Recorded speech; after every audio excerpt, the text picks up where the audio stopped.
Avec un budget de 24 milliards de francs CFA, ANIDA a démarré sa mission de mise en œuvre du projet d'aménagement des fermes intégrées valorisant les énergies renouvelables et développement des filières horticoles. PAFIVER FH. L'objectif général du PAFIVER est de contribuer durablement à la réalisation des projets agricoles à haute valeur ajoutée pour améliorer la sécurité alimentaire des populations, réduire les importations, accroître l'offre en fruits et légumes et augmenter la création d'emplois en milieu rural. Le parc photovoltaïque a été réalisé. Aujourd'hui, ces fermes fonctionnent sans acheter du gasoil.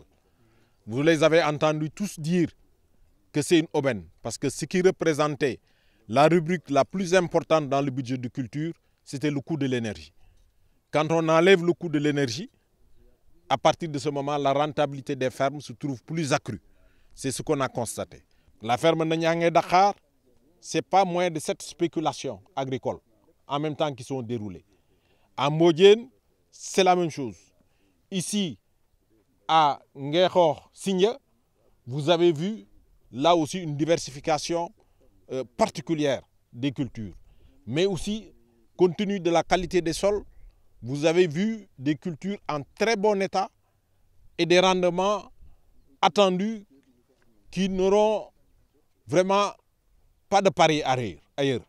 Le programme 2021 prévoit la réalisation de 32 nouvelles fermes villageoises, 21 fermes sous modèle Warui et 140 fermes familiales individuelles.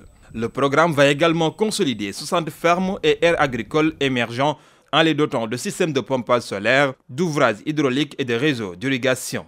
Un montant de 9 milliards est budgétisé pour l'exécution de cette première année en cours. L'intérêt du pompage solaire, c'est que ça permet de faire des économies considérables.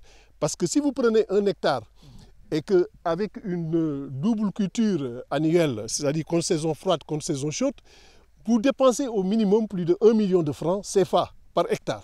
Alors, comme ces aménagements-là, c'est des fermes de 10 hectares, ça veut dire qu'ils économisent plus de 10 millions. Et ça va dans la poche des producteurs. Et donc ça, c'est important. Et ça permet aux producteurs également d'augmenter les emblavures. Ce programme qui entre dans le cadre du Réundauni prévoit en 2022 la réalisation de 40 nouvelles fermes villageoises, 10 fermes Warui et 340 fermes familiales. Le budget global de cette phase de PAFIVER est chiffré à 8,5 milliards de francs CFA.